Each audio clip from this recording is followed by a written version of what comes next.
అండి, నా పేరు లక్ష్మి. పోల్కంపల్లి శాంతాదేవి గారు రాసిన కన్నెవాగు కోడెనాగు నవల గురించి ఓ 2 నిమిషాలు. పోల్కంపల్లి శాంతాదేవి గారు స్త్రీ అంటే కేవలం అబల కాదు, ఒక శక్తి స్వరూపిణి కూడా అంటూ చాలా బాగా హృదయాన్ని కదిలించేలా రాశారు.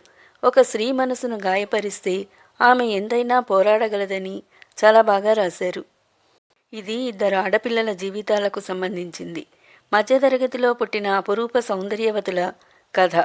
తమ్ముడు పుట్టగానే తల్లి చనిపోతే తామే వాడికి తల్లులై పెంచుతారు.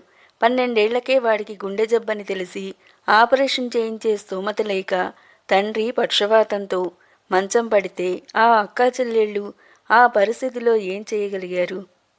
ఆ ఊరి జమీందారు అంటే దొరల కొడుకు హేమంత్. అతనికి లేని వ్యసనం లేదు. అతను పెద్దమ్మాయి వైష్ణవిని ఇష్టపడతాడు. పరిస్థితులకు లొంగి అతన్ని వైష్ణవి పెళ్లి చేసుకుంటుందా? హేమంత్ వైష్ణవి ప్రేమతో పూర్తిగా మారి మంచివాడవుతాడా?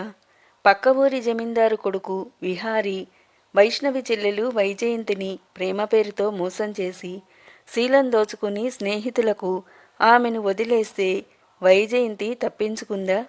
లేక వారి చేతులకు చిక్కుకుందా? ఆమె పరిస్థితులతో పోరాడి తనను వంచిన విహారి మీద, అతని స్నేహితుల మీద పగ తీర్చుకోగలిగిందా? ఆమె జీవితం ఏ మలుపులు తిరగనుంది?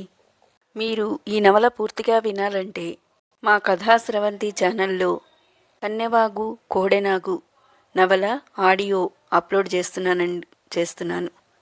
తప్పకుండా వినండి. మా ఛానల్ని తప్పకుండా సబ్స్క్రైబ్ చేసుకోండి. Thank you.